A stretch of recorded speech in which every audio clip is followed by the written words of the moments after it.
This is a Dynamite Network podcast.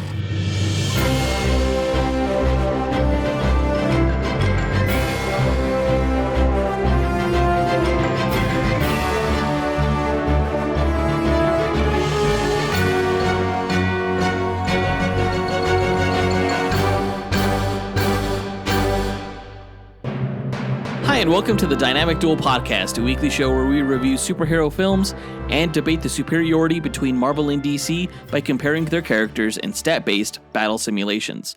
I'm Marvelous Joe. And I'm his twin brother, Johnny DC.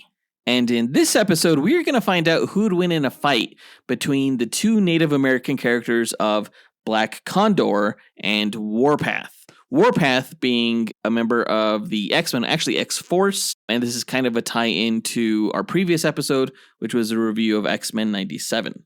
But it's also a lead-up to our future Team Duel episode of Outsiders versus X-Force, which is going to be in September. So look forward to learning more about X-Force and the Outsiders throughout these upcoming months.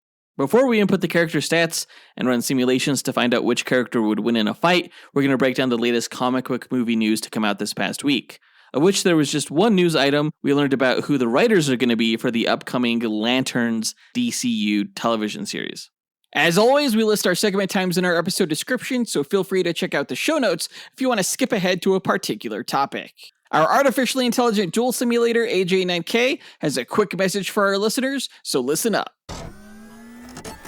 Why, hello there. Do you love listening and chatting about Marvel and DC?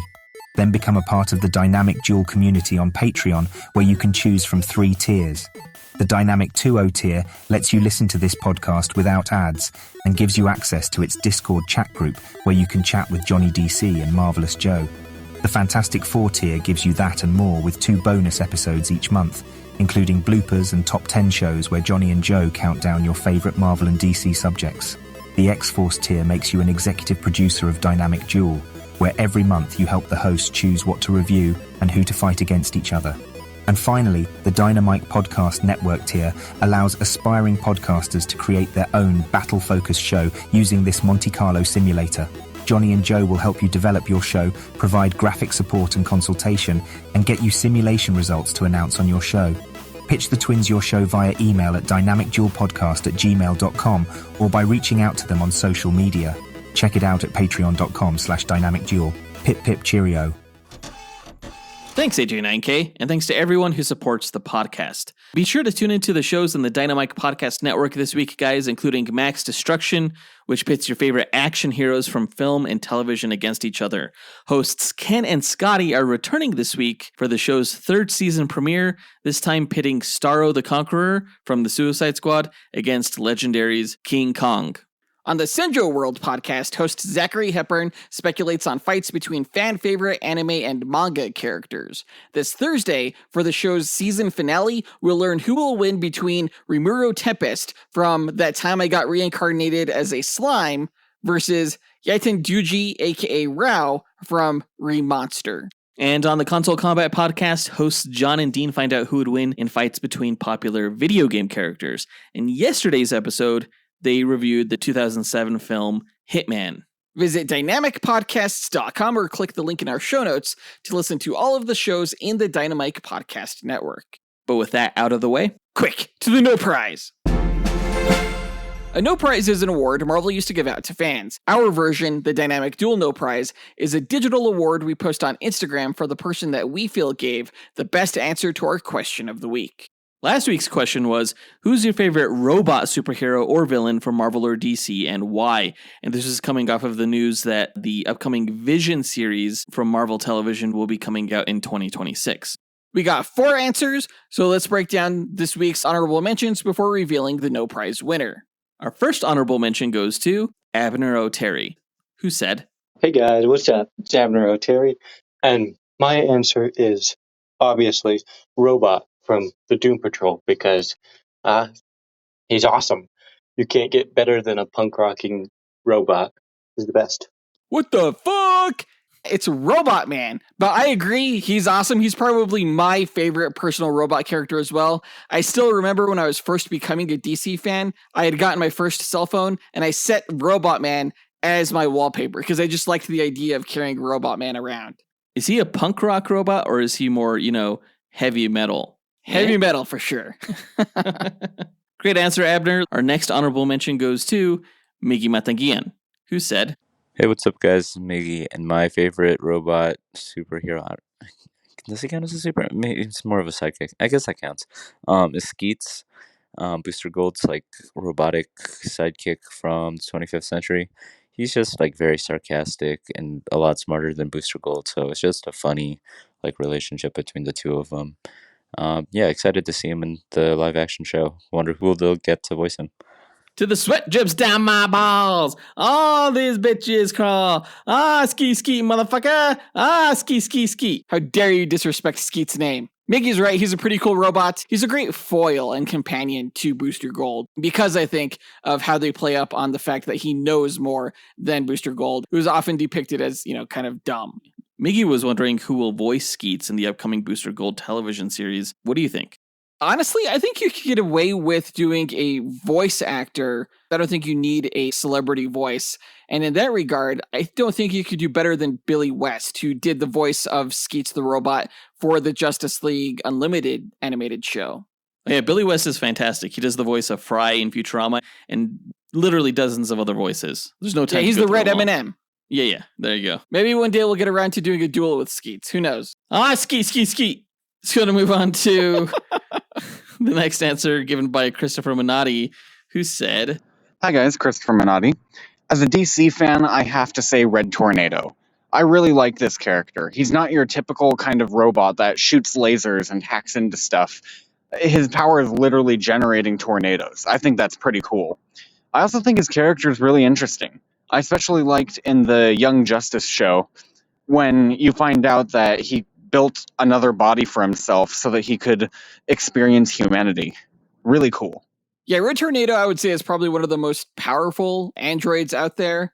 He has a very complicated backstory, coming from the Tornado Tyrant, which was a literal tornado villain from the planet Ran. If you guys aren't familiar with him, we did a duel between him and Sandman, which was pretty cool, I thought. It's interesting to have a robot character who is so elemental. Like he's very bound to the earth and very natural in that regard, considering he's basically a sentient tornado, but also he's like the pinnacle of technology. So there's an interesting dichotomy to that character. Yeah, for sure. Great answer, Christopher. But the winner of this week's No Prize is Travis Herndon, who said, What's up, dynamic dudes? Travis here. Shout out to my other twin. So my answer would have to be Baymax. I know he's not the cool robot dragon that he is in the comics, but you have to admit, after just one movie, this dude's now up there with R2-D2 and Terminator as one of the most iconic robots in media. You can't hate Baymax. He's pretty much an overgrown cinnamon roll, and if you do hate him, well, you're entitled to your opinion, but you're going to get throat chopped from me if you're saying that. And I will second that throat chop. Yeah, anybody who hates on Baymax is lying to themselves and deserve to be throat chopped. I don't know if I would consider Baymax to be as iconic as the Terminator or R2-D2, but, I think he's probably a class just under that. Okay, Mr. Robot Popularity Expert, I don't know what the fuck you're talking about. Baymax is awesome. He's one of the more unique robots out there, and it's really interesting considering that he is also a superhero and a healthcare robot. There's a dichotomy to him as well. And he has a one-of-a-kind personality. Like, what are you talking about, man? He's all the way up there in terms of the upper echelon of pop culture robots. And he's a Marvel character, so bonus points. Yeah, I figured we were going to give the win to the one person who didn't respond with a DC answer. That's right. Honestly, I just don't want to get throat chopped. Well, too bad. It's going to happen. Great answer, Travis. You win this week's No Prize. If you, the listener, want a shot at winning your own No Prize, stay tuned till later on this episode when we'll be asking another question of the week. And now that that's done, on to the news.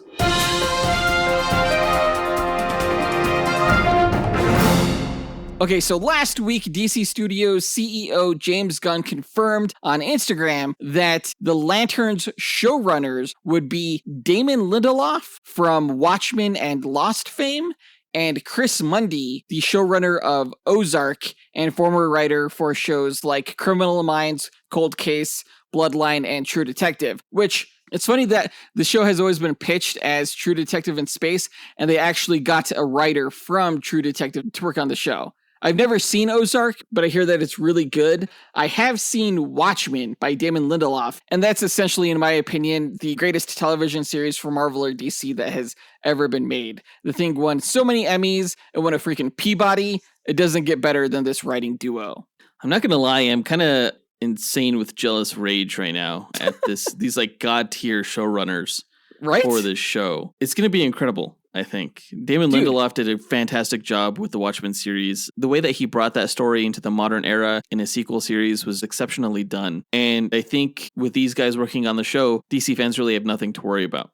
Oh, no, dude, this has like easily become, with this news, like my most anticipated project from the upcoming DCU. This show is going to be so highbrow, like Game of Thrones quality. I suspect it sounds like it's going to be way better than what Greg Berlanti was coming up with.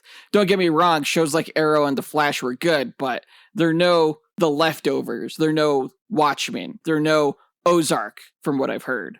What's really cool, though, is that they're not only showrunning the series, but Chris Mundy, Damon Lindelof, and acclaimed comic book writer Tom King also wrote the pilot script and the show's Bible, which, if you're not familiar with that, it's basically the entire like background, history, and premise of the show. So it sounds like they're really in charge of DC's like cosmic universe, as it were.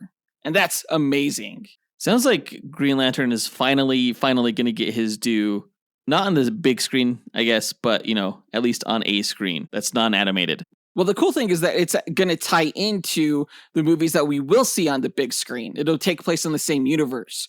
Super, super excited by this news. It sounds like it's going to be so much more prestige than I thought it would be. We don't have a release date for this show yet. Considering the writing talent, I'm sure the show is going to be very, very expensive. So it'll probably be a while before we get it. Maybe 2026, I'm guessing. I can't wait for it. And I'm really looking forward to finding out like who's going to be the lead characters. Is it going to be Hal Jordan, Jon Stewart, Guy Gardner? We don't know yet. But that brings us to our question of the week. Who is your favorite Green Lantern and why? Record your answer at dynamicduel.com by clicking on the red microphone button in the bottom right-hand corner of the screen, which will prompt you to leave us a voicemail. Your message could be up to 30 seconds long, and don't forget to leave your name in case we include you on the podcast. We'll pick our favorite answer and award that person a Dynamic Duel No prize that we'll post to Instagram. Be sure to answer before June 8th.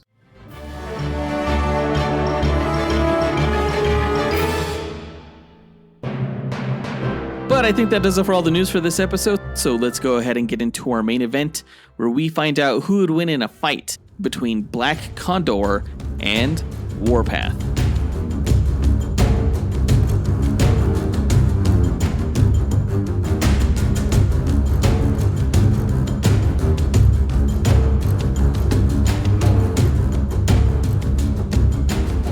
All right, Black Condor versus Warpath. These are two Native American superheroes going head-to-head in lead up to our upcoming team duel coming out in a few months of Outsiders versus X-Force. Now, Warpath, you guys may know from the comics, if you read the comics, but if you are more familiar with just the movies, he was in X-Men Days of Future Past. He was part of the future X-Men team that was basically getting slaughtered by the Sentinels.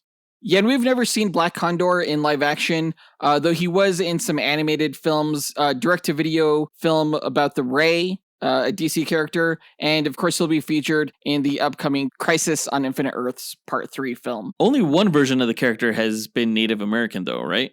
Yes, yeah, there's been 4 different versions of Black Condor. I'm going with the Native American Navajo version because he seems to be not only the most popular because he's been in different media, but also he is the current mainstream version of the character in DC's prime continuity. The character of Black Condor, though, didn't actually start off as a DC Comics character. He was a part of Quality Comics, which was eventually purchased by DC Comics. Black Condor is a creation of Will Eisner, actually. Oh, fascinating. What other characters are from Quality? Uncle Sam, Phantom Lady, Dollman, the Ray, basically all of the freedom fighters. Oh, interesting. Well, I'm glad you're going with the Navajo version. It's cool to get all this representation from the Native American tribes because Warpath is Apache, and then we also have Forge, who's Cheyenne, and then you have Echo, who's Choctaw in the MCU, but in the comics, she's from the Blackfoot tribe. Oh, and then you have like Kahori from What If, who's part of the Mohawk tribe. Yeah, Black Condor could take all of them on. Okay. Come at me, bro. He's not even going to be able to take on Warpath, so nice try. Okay. To explain the methodology behind our duels, let's go to our sentient duel simulator, Alfred Jarvis 9000. AJ9K, tell our listeners how you go about determining a winner in our duel matchups. Yes, of course, sir. The way I determine a winner between the contestants is by running 1,000 Monte Carlo simulations using the character's statistics. A Monte Carlo simulation is a probabilistic model used to determine outcomes through random sampling. In this case, I randomize the statistics along a normal distribution as a way to simulate the many variables that can occur during battle.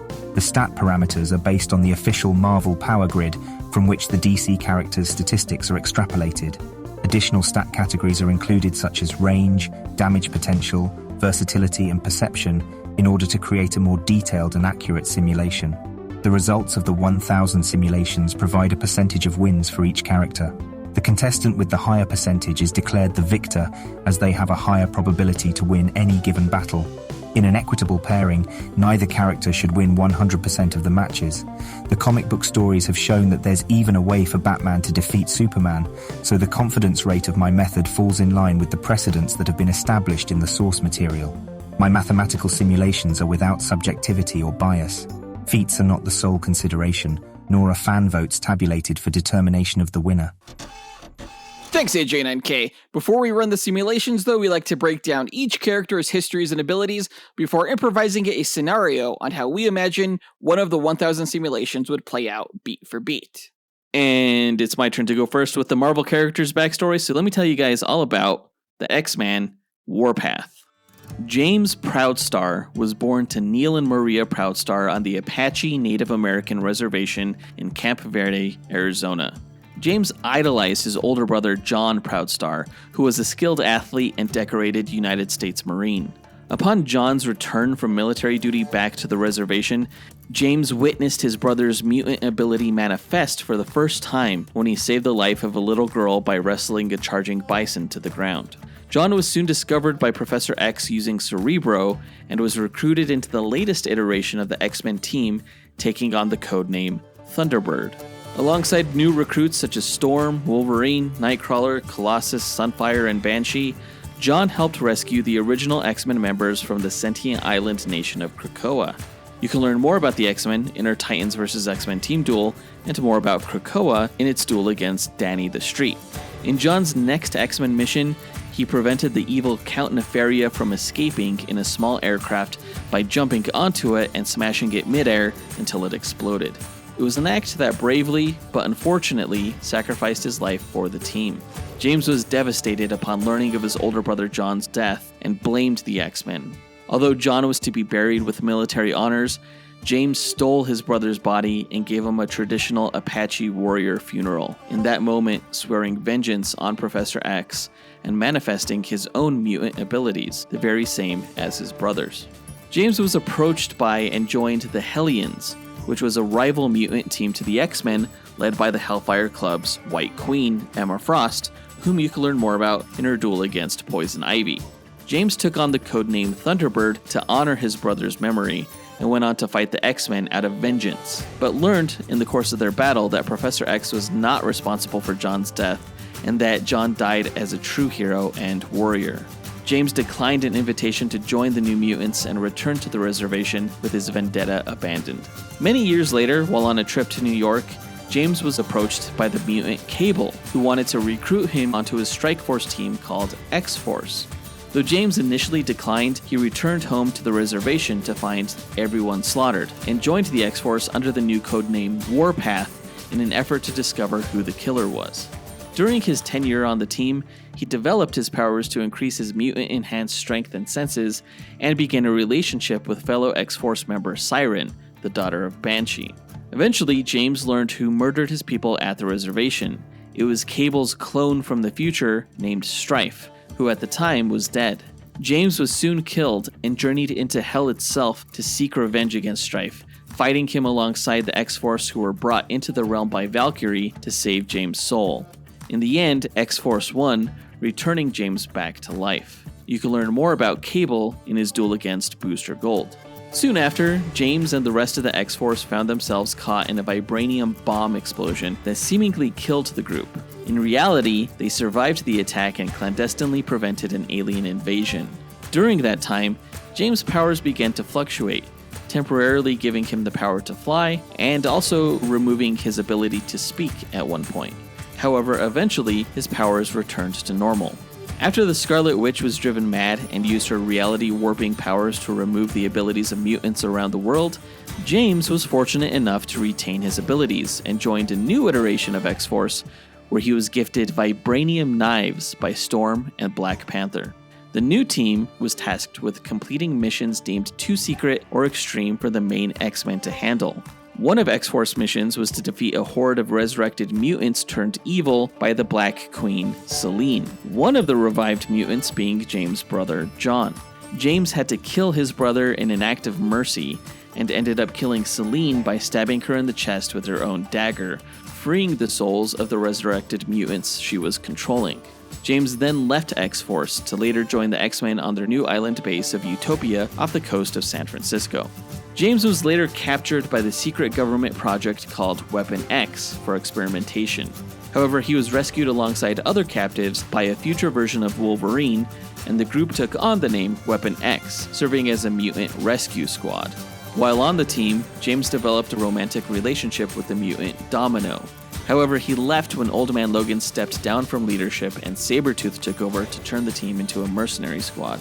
You can learn more about Wolverine, Domino, and Sabretooth in their respective duels against Hawkman, Harley Quinn, and Killer Croc, respectively. James joined the majority of Earth's mutants in creating their new mutant nation on the sentient island of Krakoa. There, he joined former New Mutants members, including Mirage, Magic, and Wolfsbane, in helping train young mutants living on the island on how to control their new powers. While there, James' brother John was able to be resurrected, as Professor X, Magneto, and the other heads of Krakoa had developed a system of mutant resurrection using a combination of mutant powers, including mass generation, reality warping, time manipulation, and genetic and psychic archiving. Though initially fearing to meet his brother out of fear that he had somehow failed to live up to him, James and John finally reunited and left Krakoa to return to the reservation together. After Krakoa was attacked by the anti-mutant terrorist organization Orcus, James and John's Apache reservation became a makeshift mutant refugee camp. And that's Warpath's backstory. Powers-wise, Warpath has an enhanced mutant physiology that grants him increased strength, able to lift a maximum of 75 tons, increased speed, able to run 100 miles per hour, near invulnerability, and increased agility.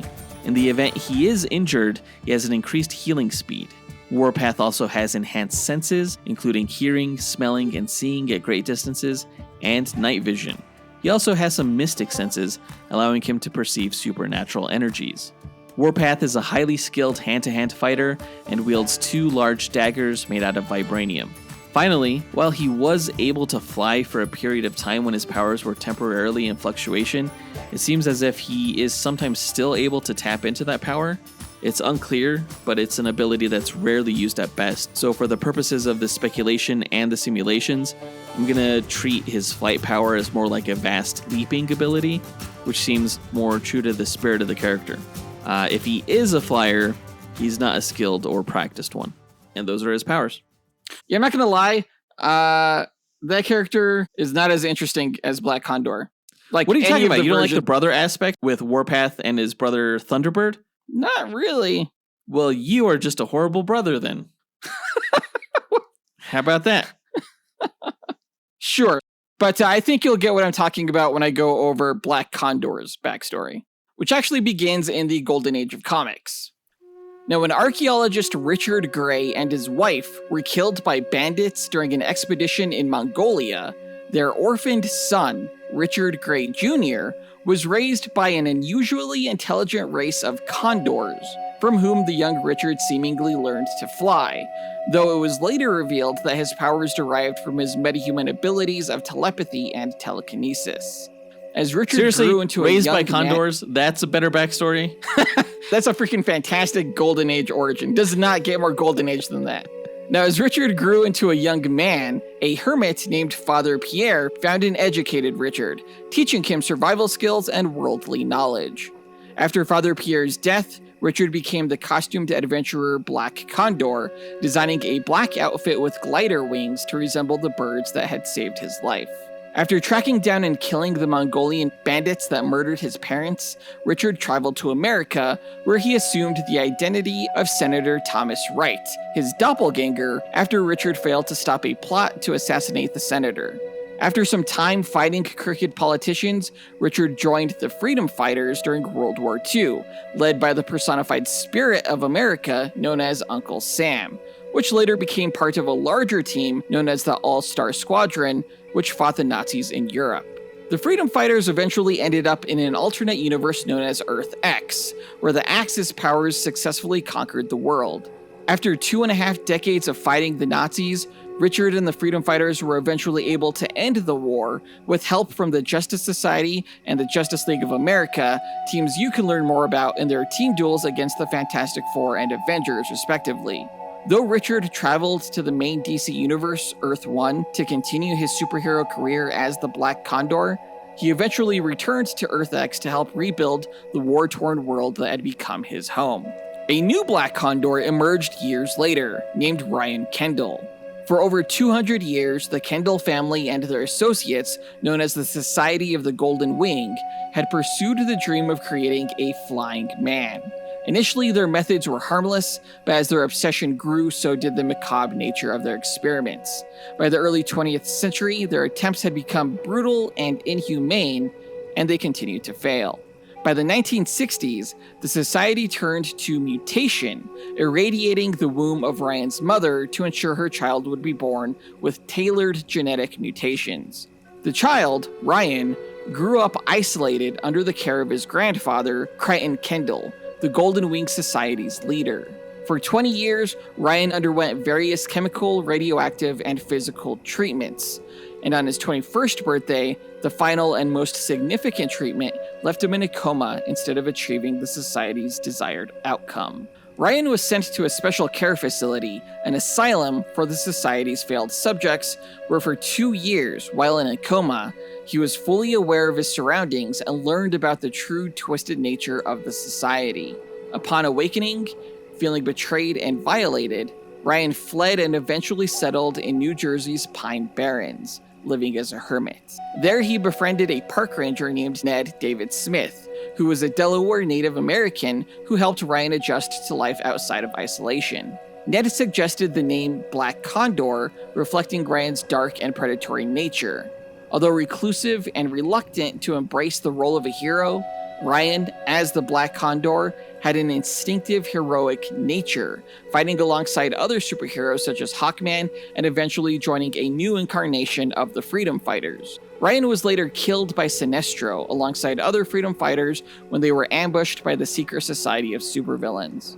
Though Ryan would return briefly as a Black Lantern during the Blackest Night event, a Navajo man named John Trujillo would later claim the Black Condor mantle after he was gifted elemental powers from the Mesoamerican deity Tocatl, also known as the Spider Woman, whose webbing holds the fabric of the universe together. He was not his tribe's first to bear the Black Condor title, as nearly 150 years earlier, U.S. Colonel Kit Carson raided a Navajo stronghold within the Arizona canyons, forcing its citizens to march 300 miles east for resettlement in what was known as the Long Walk. Many Navajo died along the way, and their bodies were feasted upon by black condors, or vultures. Those who survived believed the Black Condors were rescuing the souls of those who died to return them to the Arizona canyons. When the Navajo eventually did return to the canyons, they faced attacks from cattlemen who wanted to steal their land. When a young man begged Tocatl for help, like she did with John Trujillo, she imbued him with the powers of the Black Condor to protect his people. John fought alongside the Freedom Fighters in his first mission and continues as a member of the team in DC's Prime continuity. With the re-emergence of the multiverse, the Nazi-controlled Earth X returned, along with a new version of the Freedom Fighters to combat them, with a new Black Condor named Marcus Robbins. Born to contemporary black slaves working in a Detroit industrial complex who dreamed they could fly away from their indentured servitude. After Marcus and his father secretly built a prototype of mechanical wings, and the Nazis found out about it, Marcus's father forced him to fly away to save himself while his parents were taken and never seen again.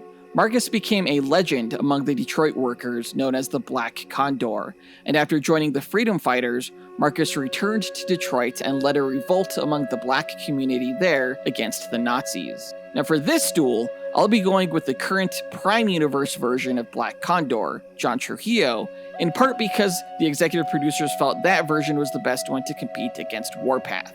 Powers-wise, most versions of Black Condor have had low-level telekinesis, which not only enabled them to fly, but also emit telekinetic bursts. Since John Trujillo is divinely empowered rather than a metahuman, his power manifests as aerokinesis, allowing him to manipulate the wind so that he can fly at great speeds using his biological wings and create gales or whirlwinds. John also draws power from the earth, granting him increased strength and durability. He's also a trained warrior. That's Black Condor. Yeah, none of those origins were better than Warpath's. Come on. None of them? Brotherly love, man. Oh my gosh. Brotherly love is not a greater story than overcoming Native American oppression and slavery. I'm sorry. Well, I'm not going to argue against that. But also, you're still a bad brother. Also, I learned something today.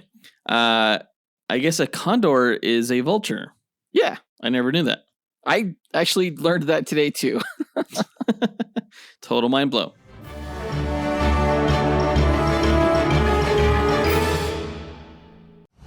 In a world where fantasies collide and heroes clash, one podcast network rises above the rest. Prepare yourself for the ultimate showdowns in comic books, video games, movies, and anime. The Dynamite Podcast Network presents Console Combat, where video game legends brawl every Monday. Dynamic Duel, where comic book titans smash every Tuesday. Max Destruction, where TV and action heroes battle every Wednesday. And Sendro World, where anime champions clash every Thursday.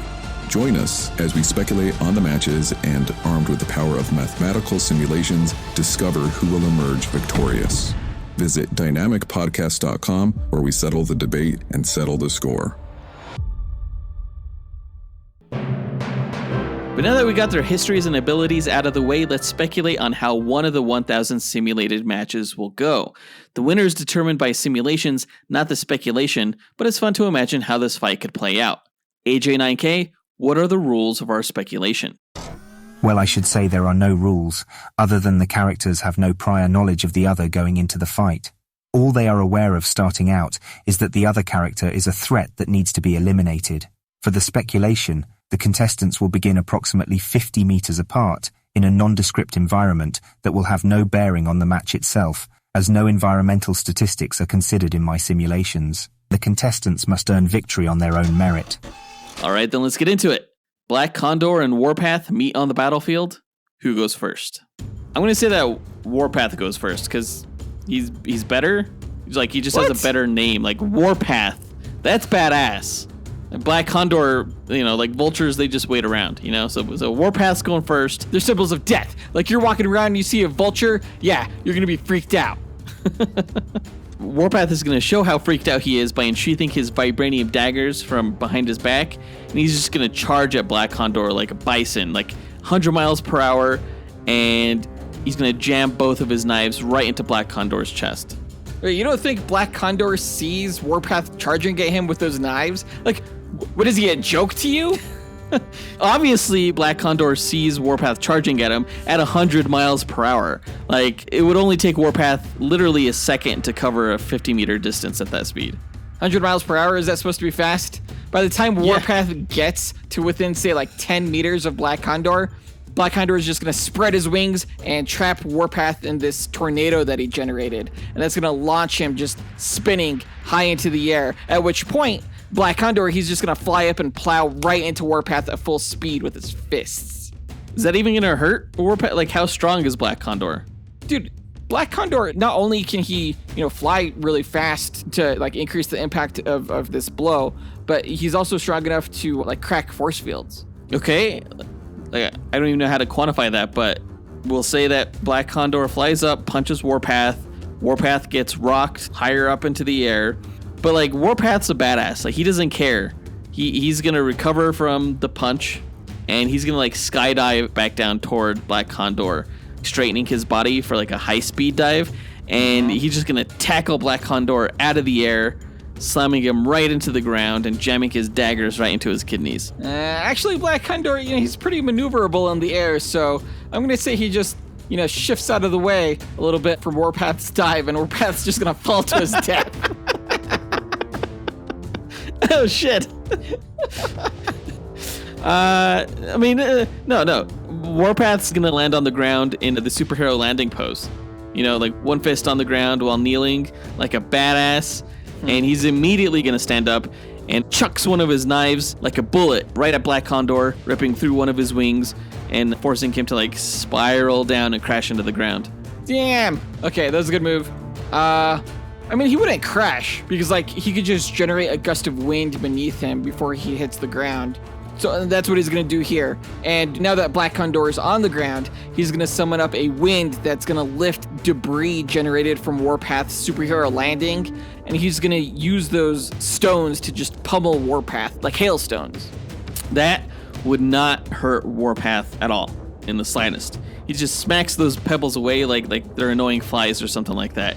And that's when he hurls his second knife right at Black Condor's face. Just whack. Sticks right in there. Headshot.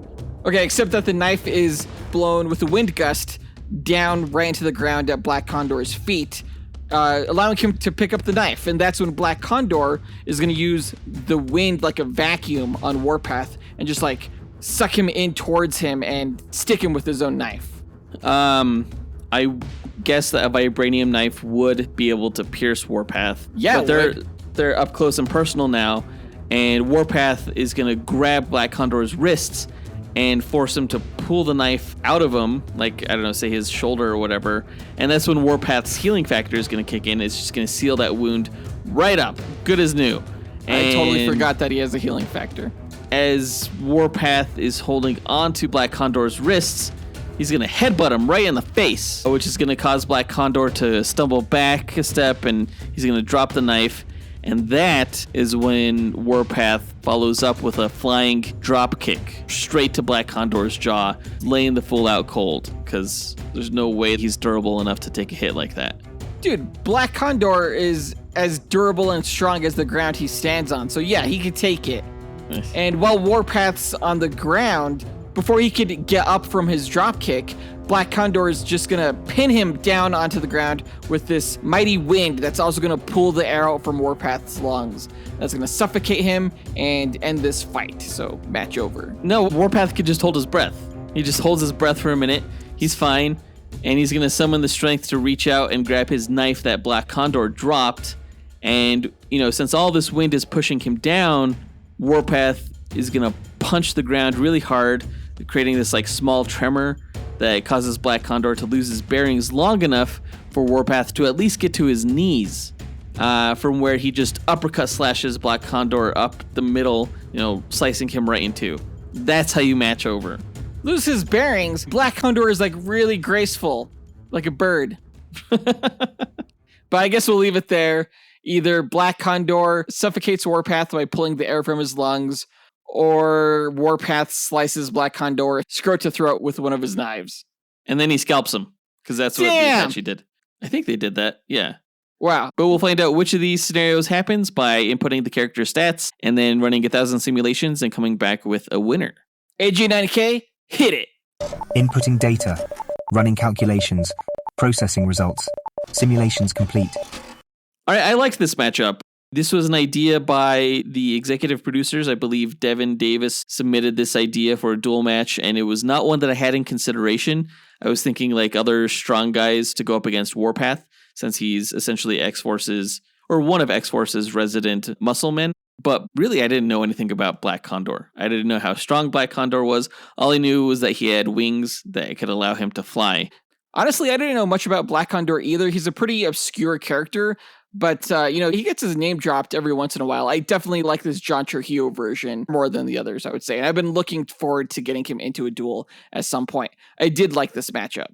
Yeah, it was closer than I would have thought too, considering, the slightly different power sets, where Black Condor had a little bit more in terms of speed and evasiveness because of his flight.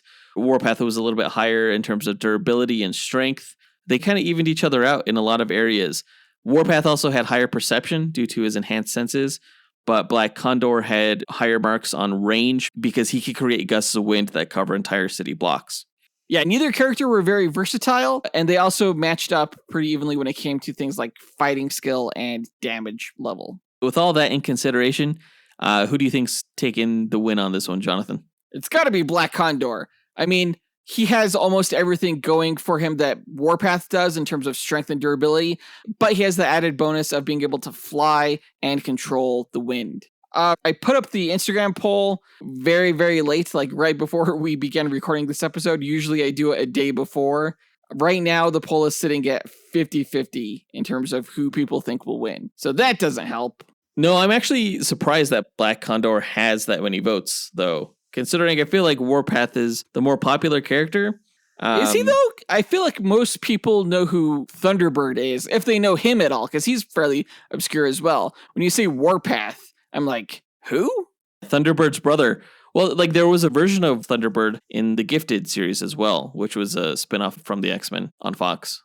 The one that no one watched? Yeah, the one that I didn't even watch. Okay. Well, Instagram polls aside, let's go ahead and get the results and find out who won. AG9K, the results, please. Here you are, sir. All right, the winner between Black Condor and Warpath is Warpath. Fuck! Sucks to suck! Warpath beat Black Condor 539 times out of 1,000 matches, meaning Black Condor only won 461. So Warpath wins 53.9% and Black Condor only wins 46.1% of the time. What the hell gave him the win? I thought Black Condor was coming out on top here. Well, the biggest disparity between the two characters was in two stats. One of them was durability, which Warpath was higher in, and the other one was range, which Black Condor was higher in.